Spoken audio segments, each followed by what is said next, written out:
आप text book में देखेंगे तो टेक्स्ट बुक में दो उदाहरण आपको दिए गए हैं। पेज नंबर 141 पे देखेंगे तो उस पे दो उदाहरण आपको दिए गए हैं, एक उदाहरण 1 और उदाहरण 2। तो इसने उदाहरण दिया है पर इसको हल नहीं किया है। निम्नलिखित उदाहरणों को हल कीजिए, ऐसा हमें खुद से हल करने के लिए बोला है।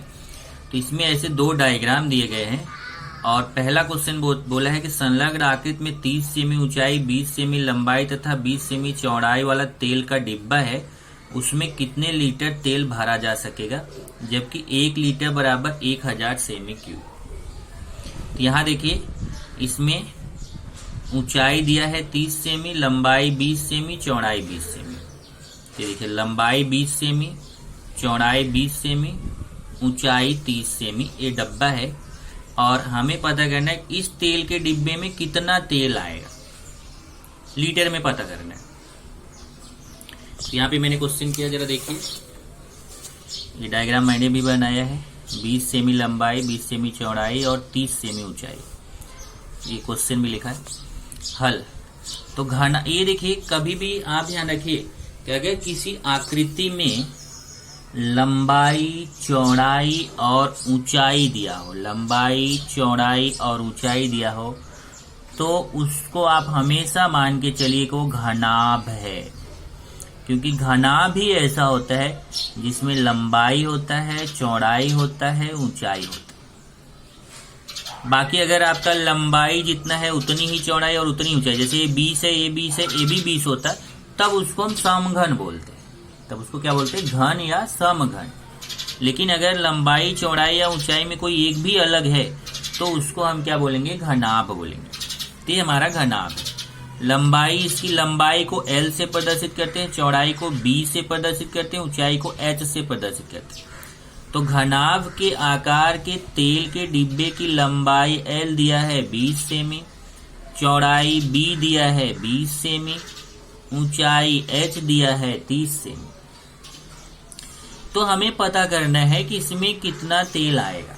तो मैंने आपको लिखा के दिया था 9th में भी और यहाँ पे भी आपने लिखा था कि अगर हमें ये पता करना हो कि कितना पानी आएगा, कितना तेल आएगा, कितनी क्षमता है, कितनी धारिता है, तो इसका मतलब समझ जाइए कि वहां पे हमें घनफल निकालना है। क्या निकालना है, घनफल। तो हम इसका क्या निकालेंगे, घनाभ की घनफल का सूत्र लाएंगे। घनफल का सूत्र क्या होता है, L गुणे B गुणे H। L का मान 20, B का मान 20, H का मान 30। अभी गुणा करिए, तो ये गुणा करेंगे 2 दूना 4 तिया 12, 1 2 3, 3 0 हो गया। तो गुणा तो आपको आता ही है। और घनफल की इकाई सेमी क्यूब होती है या फिर घन सेमी। तो आपको बताया गया है पहले कि घनफल की इकाई को घन सेमी लिखते हैं या सेमी घन लिखते हैं, मतलब सेमी क्यूब लिखते हैं। अब अगर ये आपका सेमी क्यूब में आ गया तो इधर देखिए 1 लीटर बराबर 1000 सेमी क्यूब। तो हमें पता करना है इसमें कितना लीटर पानी आएगा। तो इस सेमी क्यूब को हमें लीटर में बदलना है, तो हमें 1000 का भाग देना पड़ेगा। अब ये जो 12000 है इसमें 1000 का भाग दे दीजिए, तो इस सेमी क्यूब किस में बदल जाएगा, लीटर में। अब देखिए 12000 में 1000 का भाग दे दिया तो सेमी क्यूब लीटर में बदल गया। यहाँ से 1 2 3 0 कट जाएगा। देखिए 1 2 3 0 कट जाएगा, ऊपर बचेगा 12 बटे 1 आएगा। बटे 1 तो लिखा नहीं जाता, तो ये 3 0 कट गया तो कितना बचा, 12। तो कितना लीटर तेल आएगा इसके अंदर, 12 लीटर तेल आएगा। तो उत्तर आ गया कि तेल के डिब्बे में 12 लीटर तेल भरा जा सकेगा। ये आपका पहला उदाहरण था। तो पहला उदाहरण मैंने आपको समझा दिया, ये पहला वाला। इसमें कितना तेल आएगा, 12 लीटर आएगा। दूसरा देखिए ऐसे शंकु बना हुआ है, संलग्न आकृति में जोकर की टोपी और टोपी का माप दर्शाया गया। ये जोकर की टोपी है, इसका माप दिया है, इसकी त्रिज्या दी गई है। जो आधार है, आधार की त्रिज्या दी गई है कितना, आधार की त्रिज्या दी गई है 10 सेमी और इसकी ये तिरछी ऊंचाई 21 सेमी दिया है।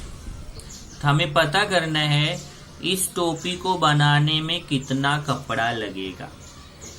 तो मैंने आपको बताया था कि अगर आपको देखिए यहाँ पे क्वेश्चन मैंने भी लिया है कि अगर आपको कपड़ा देखना है तो कपड़ा यहाँ पे टोपी बनाने के लिए देखिए इसका ये अगर ध्यान रखिए 2 टाइप का बताया था, एक कितना पानी आएगा, कितना हवा आएगा, कितना तेल आएगा, कितनी क्षमता है, कितनी धारिता है। अगर ऐसे क्वेश्चन आते हैं तो आपको घनफल का सूत्र लगाना।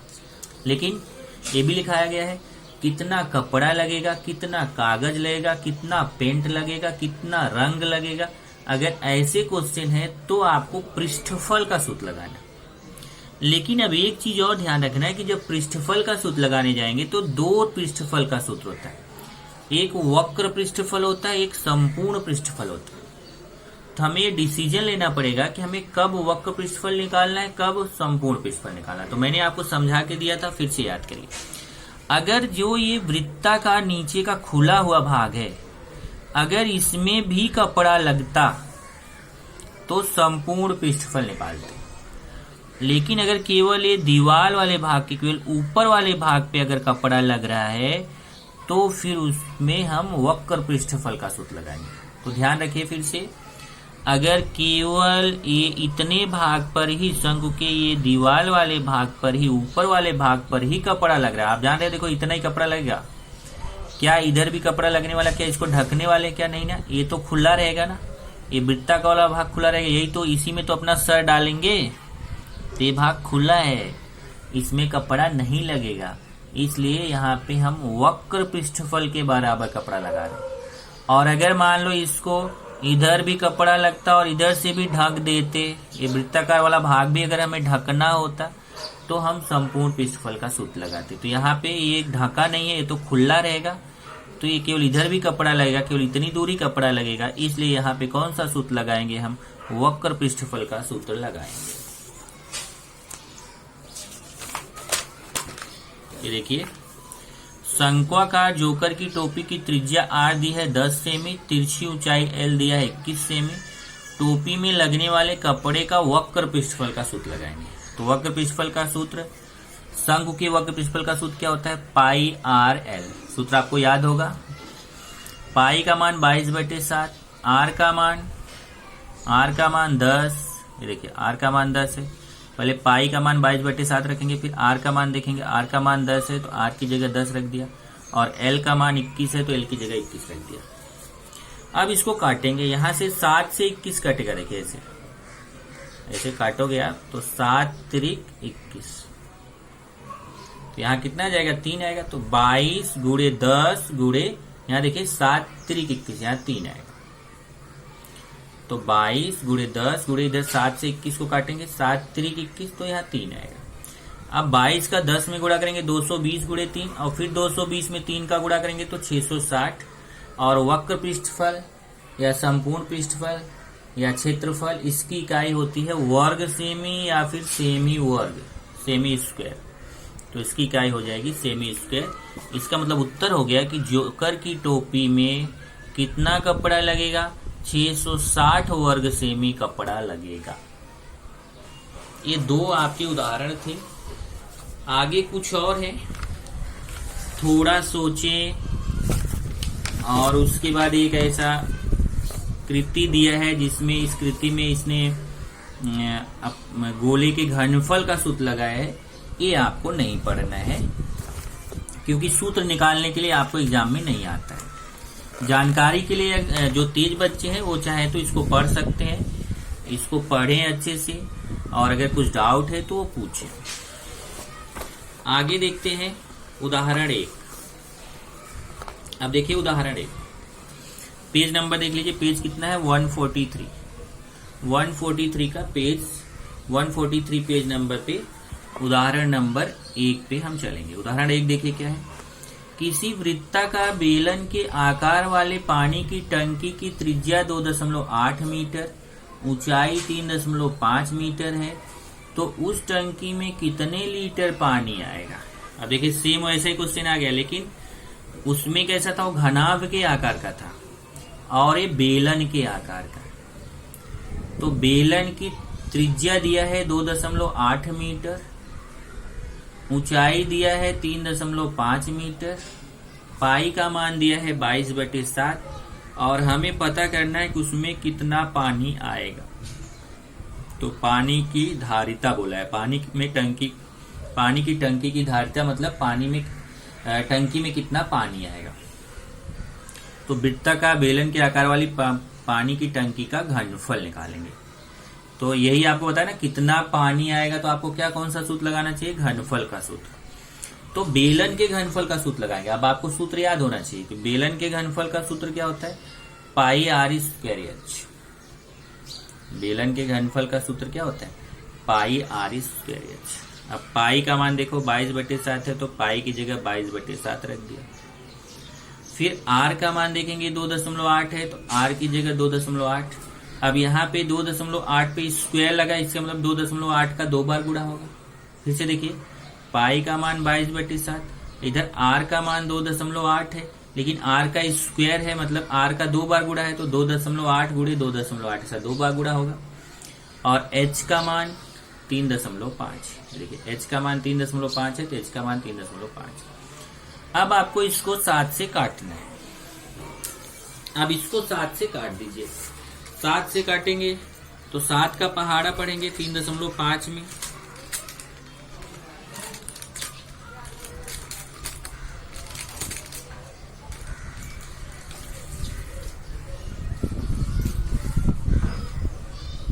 सात का पहाड़ा पढ़ेंगे 3.5 में, तो 7×5 = 35 होता है, इधर 0.5 आएगा। तो बचा कितना, अब बचा है 22 गुणे 2.8 गुणे 2.8 गुणे 0.5। ये सब का गुणा करना। पहले 22 का 2.8 में गुणा करो, फिर जितना आता है उसमें फिर 2.8 का गुणा करो, फिर जितना आता है उसमें फिर 0.5 का गुणा करो। ये पूरा गुणा करोगे तो आपको आएगा 86.24। और यहाँ देखिए इकाई मीटर में है, इसलिए यहाँ पे लिख दिया मीटर क्यूब।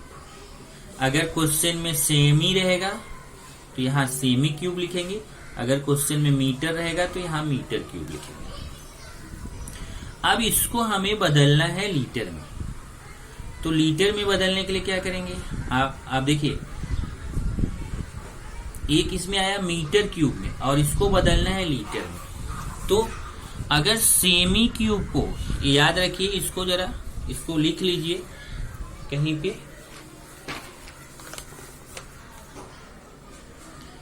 यदि सेमी क्यूब को लीटर में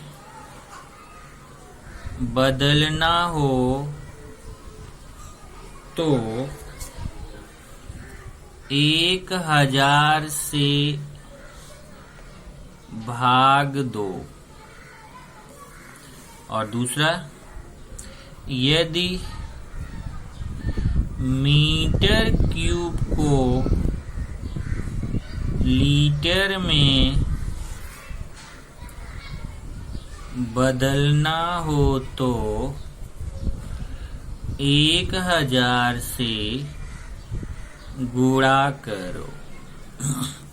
इसके पहले जो क्वेश्चन हमने किया था देखिए, इसमें सेमी क्यूब था। सेमी क्यूब को लीटर में बदलना है तो 1000 का भाग देंगे, लेकिन इस क्वेश्चन में यहाँ मीटर क्यूब है और मीटर क्यूब को अगर लीटर में बदलना है तो 1000 का गुणा करेंगे, क्योंकि 1 मीटर क्यूब बराबर होता है 1000 लीटर और उसमें 1 लीटर बराबर 1000 सेमी क्यूब होता था। तो मीटर क्यूब को बदलना है, तो इसलिए सबसे बढ़िया जो पॉइंट मैंने लिखा है वो याद रखो। अगर सेमी क्यूब को लीटर में बदलना है तो 1000 का भाग, और मीटर क्यूब को लीटर में बदलना है तो 1000 का गुणा है। देखिए मीटर क्यूब को लीटर में बदलना है, 1000 का गुणा कर दिए और गुणा करेंगे तो ये आएगा 86,240 लीटर। तो टंकी में 86,240 लीटर पानी भरा जा सकेगा। तो ये अभी इतने क्वेश्चन का आंसर हुआ। टंकी में कितने लीटर पानी भरा जा सकेगा, तो टंकी में 86,240 लीटर पानी भरा जा सकेगा। आगे और क्वेश्चन पूछा है, एक व्यक्ति को प्रतिदिन औसतन 70 लीटर पानी लगता हो, मतलब एक आदमी को कितना लीटर पानी लग रहा है, 70 लीटर। तो जो पूरी टंकी भरी हुई है वो पानी प्रतिदिन कितने व्यक्तियों के लिए पर्याप्त होगा। अब बोला, अब ये तो पता चल गया कि टंकी में कितना पानी है, 86,240 लीटर है। अब वो बोल रहा है अगर एक आदमी को 70 लीटर लगता है तो कितने आदमी उस टंकी का पानी यूज कर सकते हैं। तो बहुत आसान है, संपूर्ण भरी हुई टंकी में प्रतिदिन अभी जो जितना पूरा पानी है उसमें एक आदमी को कितना पानी लगता है उसका भाग दे दीजिए, तो पता चल जाएगा कितने व्यक्तियों को पानी पर्याप्त होगा। इसका मतलब ऐसे समझो कि अगर घर में टंकी है और टंकी में पानी पता है, तो अगर एक आदमी को पता कि एक आदमी को कितना पानी लगेगा, तो टंकी के पूरे पानी में एक आदमी को जितना पानी लगता है उसका भाग दे दीजिए, तो पता चल जाएगा कि वो पानी कितने लोग यूज कर सकते हैं। तो यहाँ पे देखिए ये पूरा पानी है 86,240 लीटर, इसमें एक आदमी को 70 लीटर लगता है, तो 86,240 में 70 का भाग दे देंगे तो पता चलेगा कि कुल उसमें 1232 व्यक्ति ऐसे हैं जो उस पानी का यूज कर सकते हैं। तो उत्तर कितने व्यक्तियों के लिए पर्याप्त होगा, तो 1232 व्यक्तियों के लिए पर्याप्त होगा।